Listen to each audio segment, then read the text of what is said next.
우리 지난주는 이 말씀을 통해서 언약에 참여하라는 주제를 통해 언약이 도대체 뭔가 하는 것과 이 언약을 체결하시고 이루어 가시는 하나님의 신실하심이 어떻게 드러나는가를 생각해 보았습니다. 오늘은 이 언약과 관계돼서 조금 더 생각하는 중에 특별히 언약이 나올 때마다 항상 등장하는 족장들이 있습니다. 이를테면 아브라함과 이삭과 야곱이라는 이름들이 등장하는데 이 족장들이 언약과 관계돼서 어떤 의미를 갖느냐 하는 것을 좀 생각하면서 말씀을 좀 나누도록 하겠습니다. 우리가 종종 설교를 통해서 족장들의 이야기를 듣게 될 때 대부분의 이야기의 주된 관점은 아브라함처럼 이삭처럼 야곱처럼 멋있게 살자 본받아라 하는 내용이 주된 내용일 것입니다.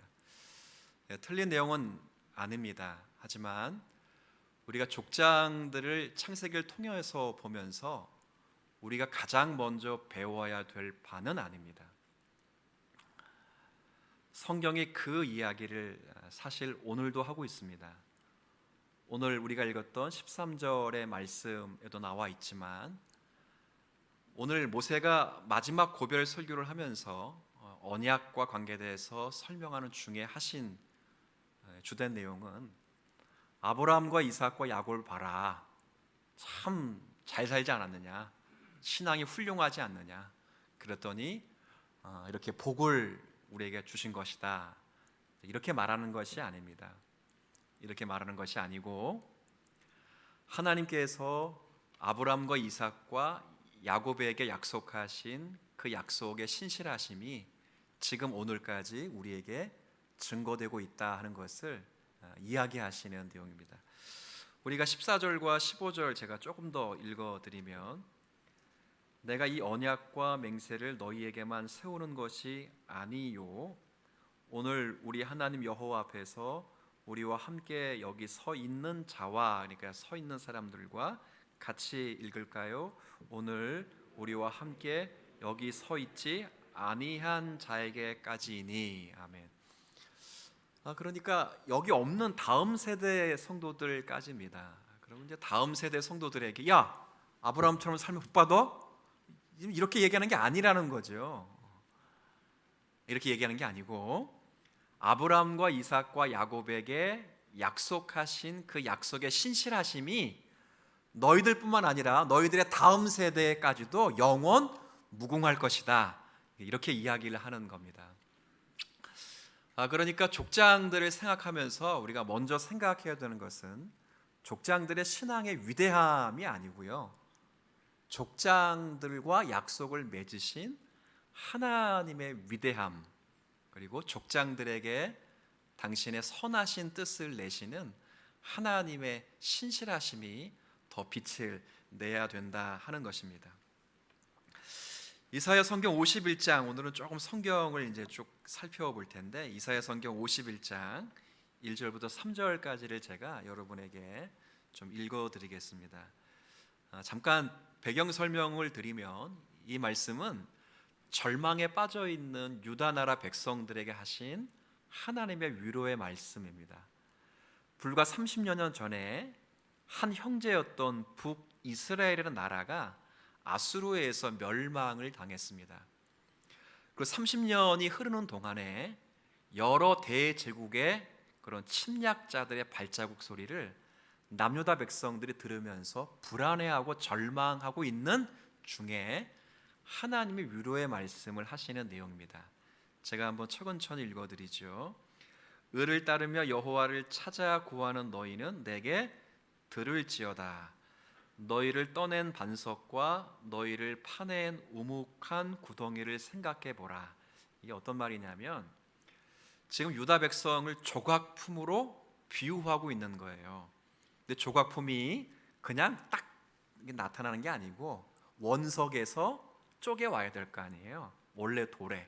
근데 원래 돌은 볼품이 없었다는 거예요. 볼품이 없는 그 바위, 웅덩이 속에 있는 건 내가 건져와 가지고, 그죠?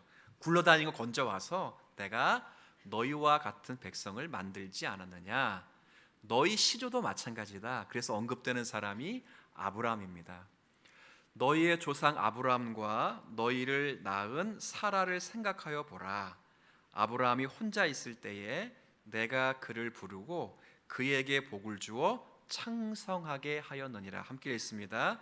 나 여호와가 시온의 모든 황폐한 곳들을 위로하고 그 사막을 에덴 같게 그 광야를 여호와의 동산 같게 하였나니 그 가운데에 기뻐함과 즐거움 감사함과 창화하는 소리가 있으리라. 아멘. 너의 조상도 별 볼일 없었다. 혼자 있었는데 지금 봐라. 강대국이 된 것이다. 그러니까 아브라함이 훌륭했기 때문에 우리가 있는 것이 아니라 아브라함과 약속을 맺으신 하나님이 위대하시기 때문에 우리가 있는 것이다. 이렇게 이제 이야기를 하는 내용입니다. 그러니까 아브라함과 이삭과 야곱과 같은 족장들을 우리가 창세기를 통해서 읽으면서 먼저 생각해야 될 것은 이분들의 신앙의 위대함을 먼저 생각해서는 안 되고 이분들을 붙잡고 이분들이 약속을 잘 실천할 수 있도록 은혜를 베푸시고 뜻을 이루시며 그들을 떠나가지 않고 포기하지 않으시며 항상 그들과 함께 하시는 하나님의 위대하심을 봐야 된다. 그 이야기를 하는 내용입니다. 우리가 이걸 어떻게 알 수 있냐면 사실 족장들 이야기를 창세기를 잘 읽어보면 우리가 기억할 만한 그리고 세계사적으로 위대할 만한 일들을 이 족장들이 한 일이 없습니다. 기독교 인구가 13억 인구여서 우리에게는 아브라함 막 최고이지만 세계 역사의 한 페이지의 한 줄도 아브라함의 이름은 나와 있지 않습니다. 13억 인구가 찬양을 하는데 역사책 한 줄도 아브라함의 이름이 없습니다. 그건 놀라운 겁니다. 이건 뭐냐면 세계사적으로 아브라함과 이삭과 야곱이 기념비적 일을 한 적이 없다는 거예요. 아브라함 뭐 했습니까? 75세에 부름받고 100세의 아들 낳을 때까지 25년 동안 인내의 시간을 보냈습니다. 그 중간에 86세에 희한한 행동을 한 바람에 엉뚱한 아들을 낳고 하나님께 꾸중받고 다시 100세가 될 때까지 연단을 받았지요. 이삭은 좀 날까요? 이삭은 하나님께서 약속으로 받은 아들임에도 불구하고 성경에 기록하는 내용 또한 미미합니다. 성경에서 주로 기록하는 내용은 그가 조상들 때 팠던 그 의무를 부족들과 싸움을 피하기 위해서 그 의무를 포기했다. 몇 번씩? 3번씩. 그 달랑 기록해 두고 있습니다. 야곱은 어땠을까요? 야곱은 형 속이고 아버지 속여서 자신의 뜻을 좀 이룰 것처럼 이렇게 여겨졌지만 사실은 그로 인해서 큰 고생을 해서 삼촌 라반의 집에 하란으로 도망가서 많은 고생을 하게 되죠. 나중에 야곱이 바로왕 앞에 섰을 때에 그가 자신을 이렇게 소개하는 장면이 있습니다. 내 나이가 130살인데 우리 조상들에 비하면 굉장히 적다 이렇게 말해요. 근데 그 다음 말을 잘 들어보면 나이는 적은데 고생한 거로 따지면 죽살나게 고생했다 이렇게 험악한 세월을 보냈다 이렇게 이야기하는 대목이 있습니다. 그러니까 이 족장들을 생각할 때 뭐 위대하거나 아름다운 것이 사실은 그들 가운데 없습니다. 결론적으로 말씀을 드리면 하나님이 족장들을 통해서 우리에게 말씀하신 것은 족장들의 위대함이 아니라 그 족장들을 하나님의 말씀의 사람으로 쓰시는 하나님의 위대함과 하나님의 살아계심입니다. 그럼 이런 말씀을 통해서 우리가 도대체 하나님은 아브라함과 이삭과 야곱에게 어떤 약속을 하셨는가? 오늘 우리가 읽었던 13절의 말씀처럼 하나님이 저들의 하나님이 되신다는 약속인데 이 말씀을 최초로 아브라함이 직접 들었던 내용으로 한번 읽어보도록 하지요. 창세기 17장에 있는 말씀입니다. 17장 7절과 8절에 있는 말씀인데 저 앞에 자막이 있으니까 제가 지난주에도 말씀을 드렸지만 아브라함의 언약이요, 이삭의 야곱의 언약이요, 모세의 언약이요, 뭐 다윗의 언약이요, 무슨 언약이 할지라도 언약의 내용은 바뀐다 안 바뀐다? 안 바뀐다라고 말씀을 드렸습니다. 파란 글씨는 다 똑같습니다. 제가 아브라함의 약속을 먼저 읽어드리죠.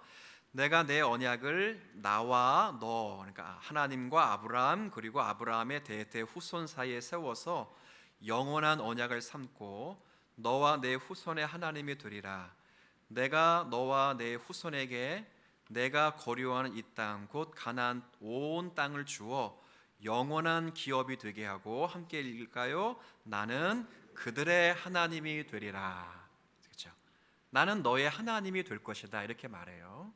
이 약속을 했다고요. 그럼 하나님이 아브라함과 이삭과 야곱의 하나님이 되면 하나님은 전능하신 하나님이시잖아요.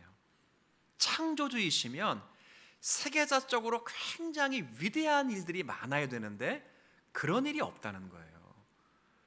그럼 하나님이 되신다는 의미가 뭔가 그럴 때 또 다윗의 언약에 똑같은 표현이 있거든요.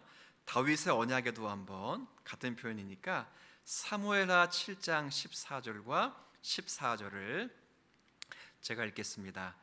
다윗 언약이기 때문에 하나님과 다윗이 언약을 맺어요. 근데 여기 나오는 그는 1차적으로 다윗의 아들 솔로몬을 지칭하는 거예요.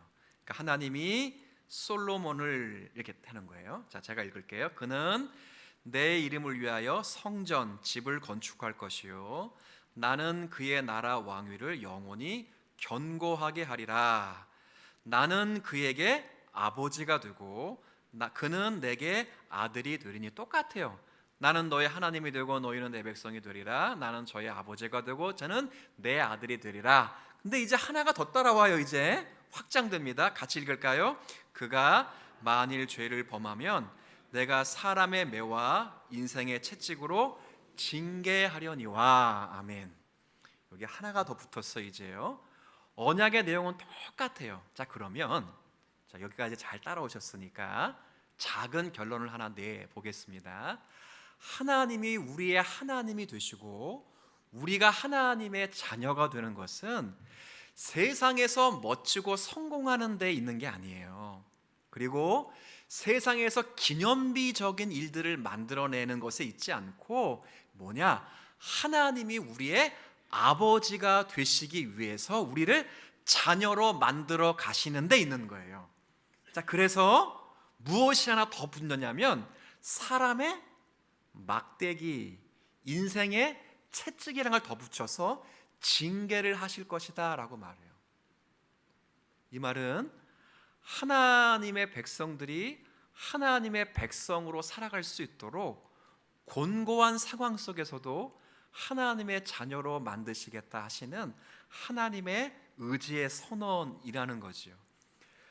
우리를 인생의 곤고함을 통해서 성도로 만들어 가시는 것, 그리고 하나님의 아들과 하나님의 자녀로 만들어 가시는 것이 하나님이 우리의 하나님이 되신다는 그런 의미입니다. 하나님이 너희와 함께 하시니까, 너희의 하나님이 되시니까 만사형통 시켜줄게, 이게 아니라 하나님이 너희의 하나님이 되셨으니까 너희는 하나님의 아들이 되고야 말 것이다, 그 말이에요. 그래서 너희들이 잘못된 길을 걸어갈 때 아버지가 아버지 노릇을 포기하지 않게 채찍으로 때릴 것이고 매를 들어 징계할 것이다. 그렇게 하나님이 약속하시는 내용입니다. 이것을 누구로부터 보여주는가? 언약을 최초로 구체적으로 맺고 있는 아브라함부터 천천히 보여줘서 아브라함이 그렇게 하나님의 아들이 되어가고 너희들도 하나님의 아들이 그렇게 되어갈 것이다 하는 것을 가르쳐 주고 계시는 거예요. 제가 일부 예배 때도 예를 하나 이제 어떤 설명을 드렸는데, 제가 지난주 중에 이제 어떤 글을, 에세이 같은 글이에요. 글을 읽다가 원양어선 목사님이라는 아주 짧은 글을 하나 읽었어요. 그러니까 저는 원양어선 목사님, 그러니까 선원 선교하는 이제 그런 분인 줄 알고 글을 잠깐 읽었어요. 근데 이제 그런 게 아니고, 이분이 공부도 많이 하시고 또 인문학적 소양도 좋으신 분인데 교회를 이제 개척하셨어요. 일단의 성도들이 계시고 또 교회를 개척해서 목회를 하시는데 목회가 잘 안 되는 거예요. 인문학적으로도 설교가 흠이 없고 또 성도들에게 말씀을 잘 가르친다고 생각해 봤는데 이게 성도들이 변하는 것도 없고 스스로도 설교가 너무 부담스러워서 설교를 안 하고 싶을 정도로 그렇게 부담감이 생겼다는 거예요. 그러니까 목사가 설교를 안 하고 싶을 마음이니까 설교 내용이 어떻겠어요? 성도들도 막 힘들어, 변화가 없는 거예요. 성령의 역사도 없고 눈물도 없고 감격도 없고 성경을 읽는데도 재미가 없고 뭐 기쁨과 보람이 없는 거예요. 성도들도 마찬가지겠죠. 그래서 이분이 최후의 수단으로 목회를 접어버렸어요. 근데 접어는 버렸으니까 먹고는 살아야 될 거 아니에요. 근데 나이가 한 50대 초반 되니까 누가 받아줍니까? 보니까 어느 날 원양어선 모집 이게 써 있다는 거예요. 그래서 이분이 에이 참 이거 고향 떠나고 싶. 안 그래도 한국 이게 재수 없는데 그런 마음으로 원양어선 타면 2, 3년은 한국에 안 들어오니까 원양어선을 탔다는 거예요. 탔어요. 다 잊어버리고 난 다 포기한다. 근데 그래도 그분이 신분이 뭐였습니까? 직분이 뭐였습니까? 목사잖아요. 주일이 맞아. 주일날 주일이니까 뭐는 드려야 돼? 예배는 드려야 돼. 근데 예배를 어떻게 드립니까? 창피하게 자기 목사라고 밝히고 혼자 성경을 읽어요. 성경. 근데 참 신기하죠. 성경을 은혜스럽게 가르쳐야 되겠다라고 마음 먹을 때는 성경을 읽는 게 굉장히 힘들었는데 그냥 성경을 읽으니까 눈물이 나고 감동이 되고 역사가 되고 충만함을 받았다는 거예요. 주체할 수 없는 탄식과 그 감동이 이루 말할 수 없어서 선원 생활하는 동안에 너무 감격스럽고 막 너무 벅차왔다는 거예요. 마음에 소원이 생겼어요. 야, 이거 나만 이런 은혜 누릴 수 없겠다 싶어서 선원들 중에 크리스찬이 그래도 있을 거 아니에요. 수십 명 가운데 한두 명은 있을 거니까 다 조사했어. 그러니까 주일만 되면 와서 예배를 드리는 거야. 신분이 뭐라고? 직분이 목사. 그러니까 설교를 하는데 너무 은혜를 받는 거야. 선원들이 너무 은혜를 받고 감동을 받고 눈물을 흘리고 삶이 변화되는 거예요. 시간이 몇 년이라고요? 2년. 놀라운 건 돌아올 때쯤에서 그 원양어선에 탄 모든 사람들이 다 예수를 믿게 되었다는 간증을 했어요. 그리고 이분 다시 목회했습니다. 다시 목회를 잘했다 못했다 그 부분은 뒤에 나와 있지 않아요. 근데 제가 말씀드리고 싶은 건 이분은 모든 걸 포기해버린 거예요. 심지어 자살까지 하려고 했대요. 야, 이거 뭐 목사가 맞느냐? 난 자신 있어서 도전했는데 그래서 자신의 삶을 포기하려다가 원양어선 탔는데 거기서 누굴 만났어요? 하나님을 만났어요. 목회하는 동안 하나님을 못 만났다는 거예요. 설교하는 동안 말씀의 깊이와 체험을 못 누렸다는 거예요. 성령의 깊은 교제가 없었다는 거예요. 말씀을 전하고 신방을 하는데도 하나님과 교제가 없었다는 거예요. 근데 다 죽으려고 나 다 포기하려고 그러는데 하나님이 그를 포기하지 않으셔서 어느 날 그 말씀을 통해 그의 심령을 조명하시는데 이야, 하나님은 나의 아버지이시는구나. 그걸 다시 한번 뼈저리게 느끼셨대요. 아브라함이 실패했어요. 86세에 본인은 노력한 거예요. 그래도 야, 하나님이 나의 아버지가 되시고 하나님이 나의 하나님이 되어 큰 민족을 이루는데 11년이 지났는데 애 한 명 안 나. 애 한 명. 그죠? 이름도 바꿔놨는데 열국의 아버지. 사람들이 보면서 열국의 아버지, 열국의 아버지. 근데 애가 한 명도 없네. 그러니까 노력을 한 거예요. 노력을. 그래서 해서 희한한 이스마엘. 지금 이슬람권의 시작이 그렇게 시작된 거 아니에요? 사실은.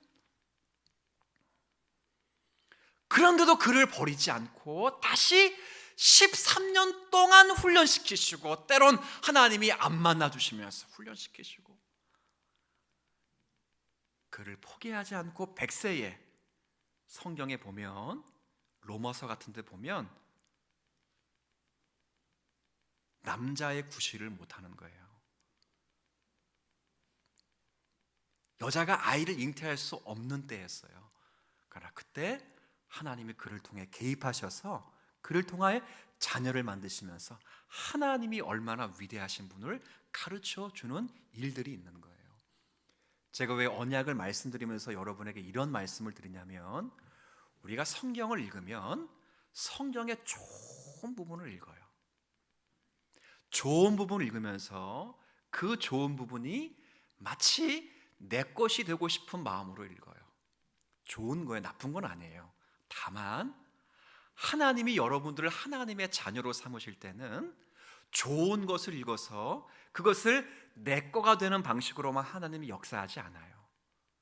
여러분이 살아가는 모든 삶의 자리에서 하나님은 여러분의 반드시 아버지가 되시는 그 아버지 노릇을 절대 중단하지 않으시고 포기하지 않으셔서 반드시 여러분이 하나님의 아들들이 될 수 있도록 하나님은 지금도 살아계셔서 그 약속을 이루시는 분이심을 믿으실 수 있기를 주님의 이름으로 먼저 부탁을 드리겠습니다. 이분이 바로 나의 하나님이시라는 거예요. 제가 참 불쌍한 건, 아까 그 원양어선 목사님처럼 교회를 다니는데도 눈물이 없어. 성경을 읽는데도 감격이 없어. 직분은 목사고 장로고 권사있는데 재미가 없어. 참 불쌍한 거예요. 하나님의 그의 인생에 아버지가 되신다는 그 흔적들이 없는 거예요. 이것보다 비참한 게 없어요. 저는 코로나가 시작되면 성도들의 신앙이 좋아질 줄 알았어요. 왜냐하면 한국교회 역사는 고난이 있을 때 신앙이 항상 좋았거든요. 이단이 있을 때 신앙 고백이 세워졌고요, 이단이 많아졌을 때 신앙의 교리가 더 확고히 세워졌어요. 믿는 자들을 죽이고 핍박할 때 성도들이 더 늘어났어요. 곤고와 핍박과 회유가 있을 때 더 많이 기도했어요. 그래서 저는 코로나가 생길 때, 처음 생길 때 하나님이 교회를 부흥시켜 주겠구나라는 생각을 했어요. 여러분의 신앙을 한번 조심스럽게 돌아보세요.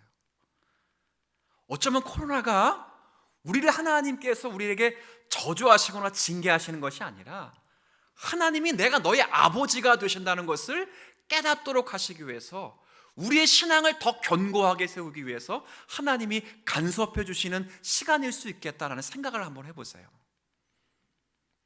제가 그런 말씀 드렸잖아요. 코로나 끝나라고 종식해달라고 기도하는 것도 중요하지만, 제가 오직 했으면 그런 부탁을 드렸겠습니까? 코로나가 종식되는 것보다 더 중요한 기도는 우리가 이 코로나를 통해서 우리의 신앙이 어떻게 하기를 원한다고요? 깊어지기를 원한다. 깊어지기를. 하나님은 그러시겠다는 거예요. 여러분, 여기서 우리가 항복하지 않으면 하나님은 더 큰 거 보낼 수도 있어요. 빌 게이츠가 어제 그저께인가 코로나 다 지나갔다. 근데 더 큰 거 뭐라고 몰려온다. 그건 코로나와 비길 수가 없겠다.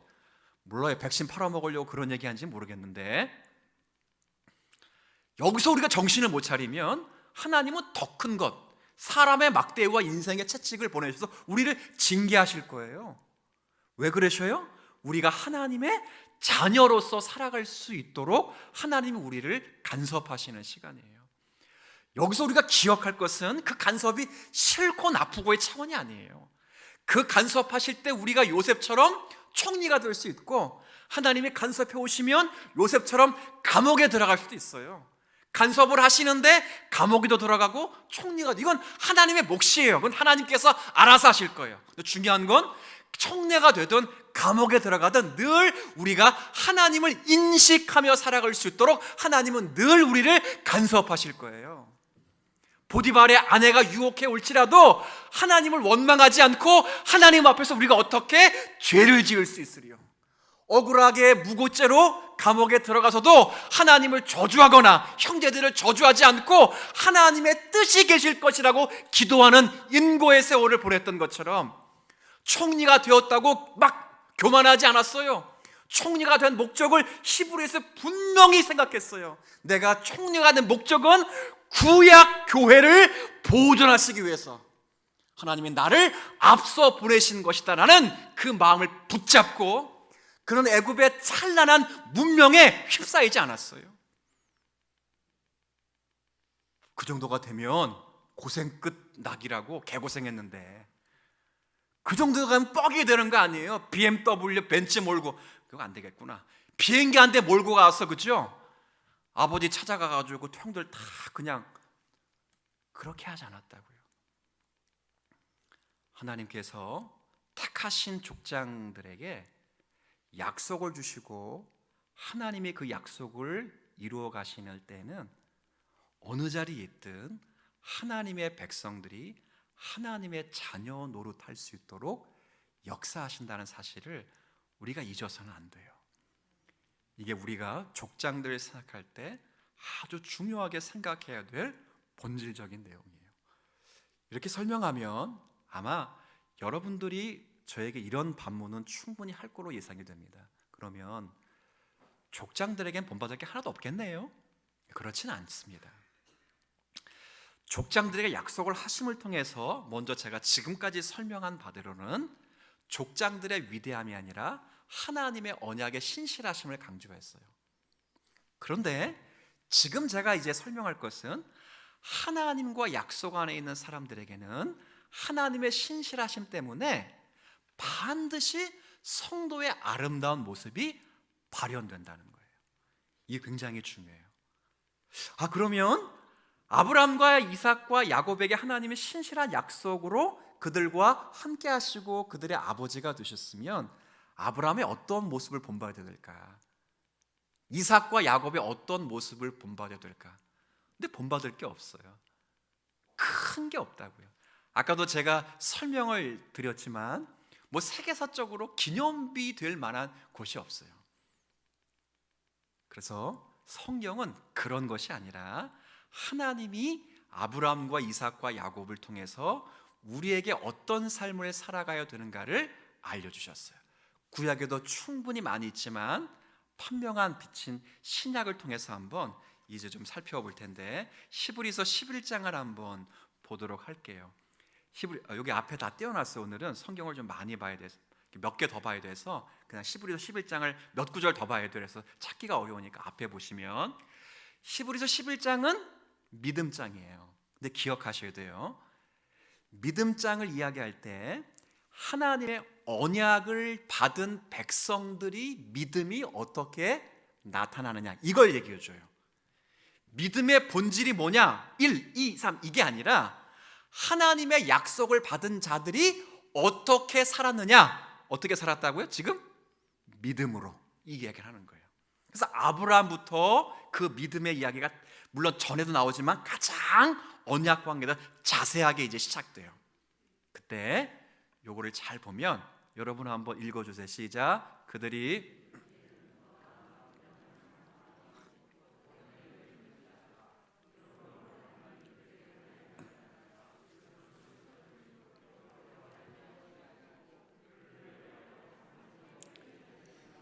빨간 글씨를 잘 보세요.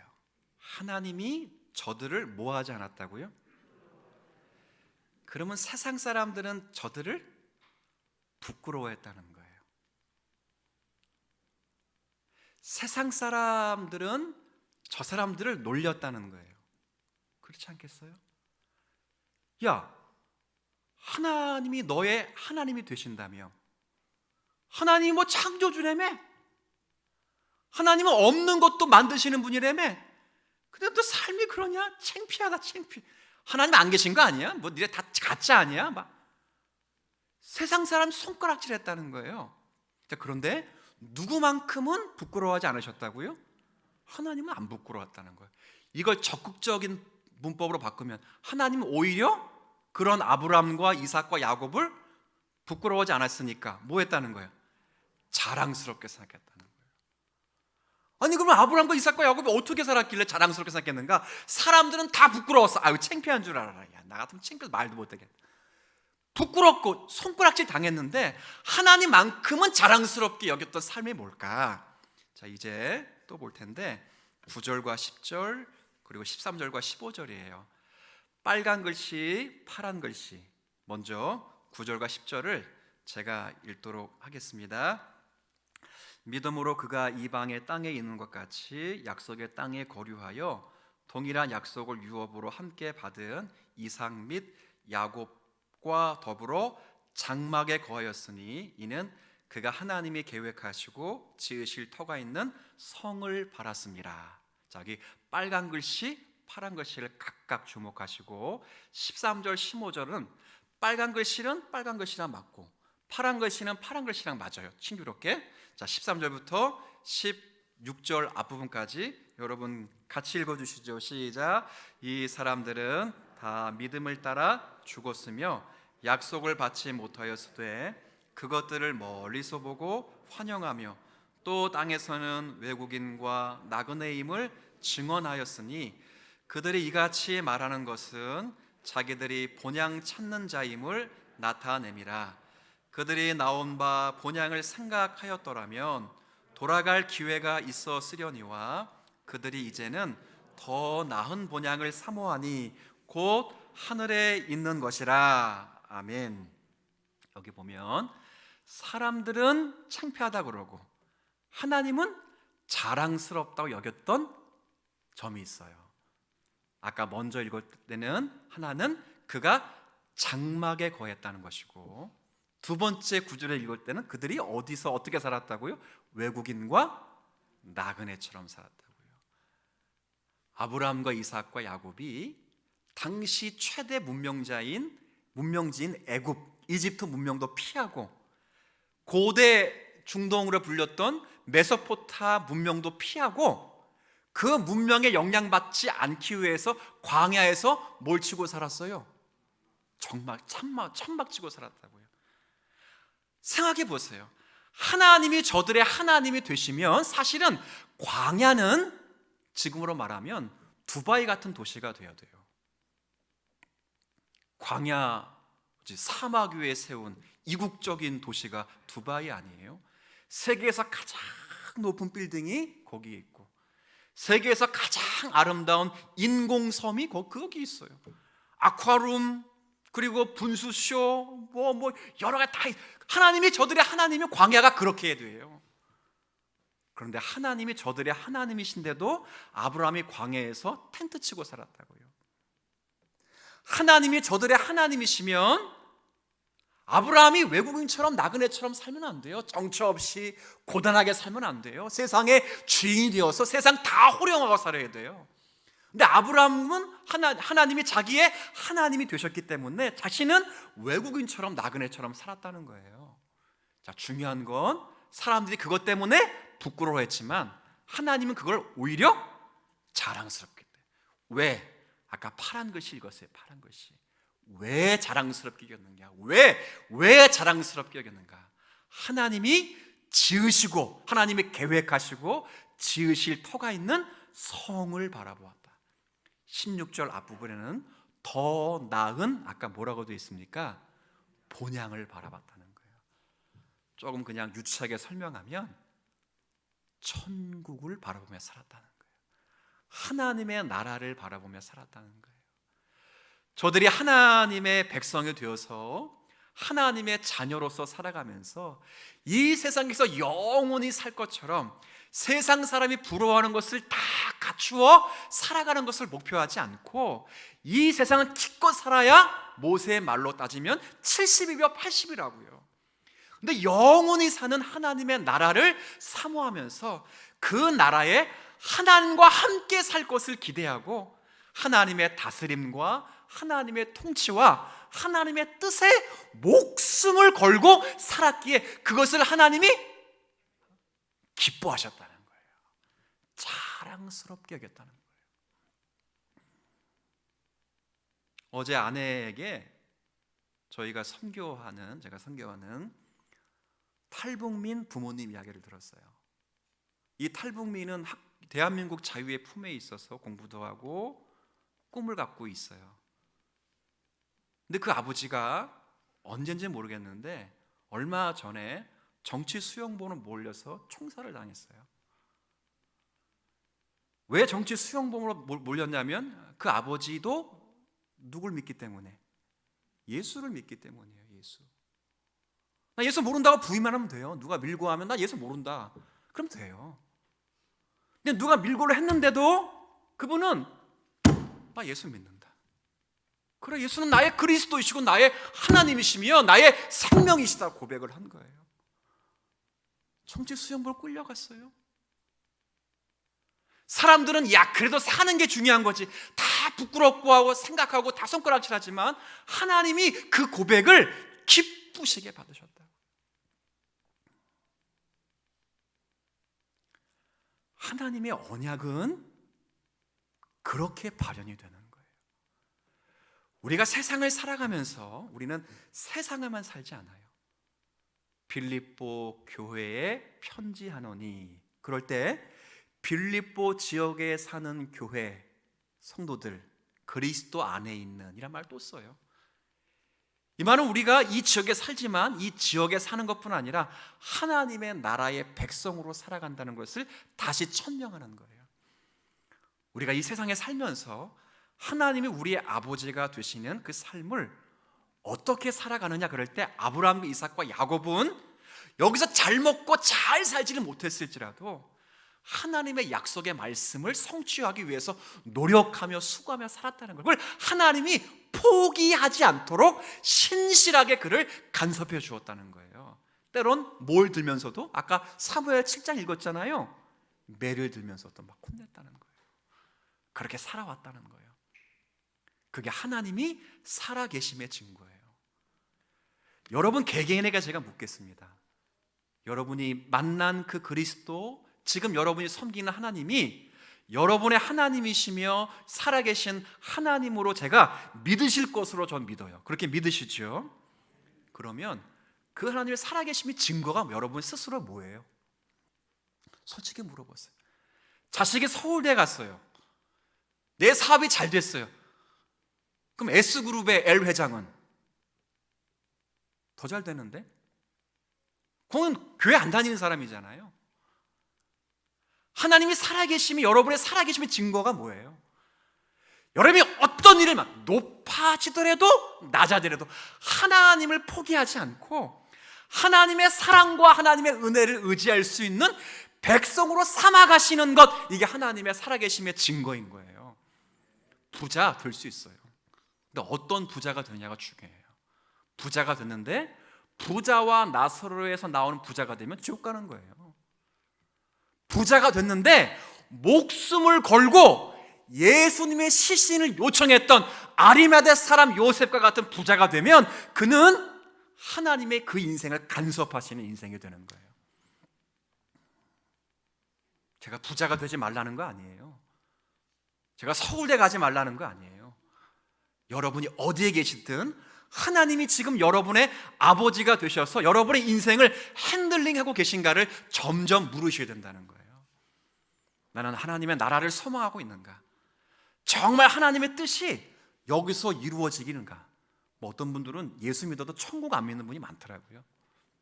깜짝 놀랐어요. 더 놀라는 건 부활도 안 믿어요. 천국 안 믿는데 부활을 믿겠어요? 사두개인 같은 사람이 많아요. 사두개인도 하나님 믿는다고 말해. 근데 부활도 안 믿어, 천사도 안 믿어. 그런 분이 참 많더라고요. 성도 여러분, 우리 모두 언약 백성으로 한 번만 따라해주고 정리할게요. 정신을 차리십시다. 정신을 차리십시다. 어떻게 정신을 차리는가? 히브리서 12장 이제 결론입니다. 1절부터 3절까지를 읽고 마무리를 할 텐데요. 이러므로라고 말합니다. 11장 믿음장을 정리하는 거예요. 결론 내는 거예요. 여러분 읽어주세요. 시작.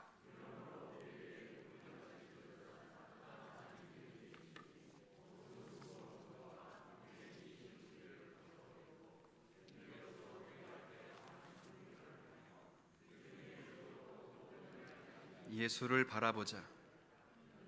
그 앞에 있는 기쁨을 위하여 십자가를 참으사 부끄러움을 개의치 아니하시더니 하나님 보좌 우편에 앉으셨느니라. 너희가 피곤하여 낙심하지 않기 위하여 죄인들이 이같이 자기에게 거역한 일을 참으신 일을 생각하라. 아멘. 11장의 모든 믿음의 사람들을 12장 1절에 보니까 증인들이라 이렇게 말했어요. 언약 백성들이 어떻게 하나님의 사람으로 변화되는가를 증인들로 세운 사람들 이렇게 말했어요. 그들이 증인이 되어서 전부 약속하신 하나님의 약속을 두고 살았다는 거예요. 신약의 성도들은 그 약속의 성취자, 언약의 중보자이신 믿음의 주요 온전케 하시는 누구를 바라보라고요? 예수를 바라보라는 거예요. 낙심하지 말라는 거예요. 아까 3절 12장 3절에 낙심하지 말라고 나왔어요. 우리가 하나님의 언약을 세속적인 것으로 보면 낙심할 수밖에 없어요. 사람들 손가락 치는데 네 하나님 살아계신 거 맞아? 야, 하나님이 살아계시는데 너 암 걸려? 하나님 살아계신데 애가 그 모양이야? 손가락질 당할 수밖에 없어요. 너 하나님 살아계신데 사업이 왜 그 모양이야? 그럴 수밖에 없어요. 그러나 내가 어떤 병에 걸리고 내 자녀가 어느 대학을 가든 내가 어떤 사업에서 잘 되고 못 되든 간에 나는 그 상황 속에서 함몰되지 않고 하나님이 낮은 자로서 겸손을 배우게 하시고 교만한 자 높은 자리에서 교만치 않게 하시고 하나님의 살아계심을 증거할 수 있는 자로 만드실 수 있는 주님이 언약의 중보자이신 예수 그리스도이시기 때문에 지금도 그 그리스도가 부활하셔서 하늘보좌 우편에서 우리를 위해 기도하시면 우리 또한 믿음으로 승리할 수 있다, 그 이야기를 하는 거예요. 이 말씀을 가슴에 담고 하나님의 언약의 신실하심이 우리 모두에게 어떻게 증거되는가를 우리 또한 다음 세대에게 증인 역할을 할 수 있도록 하나님 성도의 삶, 하나님의 백성다운 삶, 말씀 지키는 삶을 살아갈 수 있도록 거기에 하나님이 인생의 막대기를 대시고 하나님 인생의 채찍을 대시더라도 잘 연단받고 승리하고 포기하지 않도록 저에게 힘을 주시기를 소원할 수 있는 오늘의 말씀과 주일이 되었으면 좋겠습니다.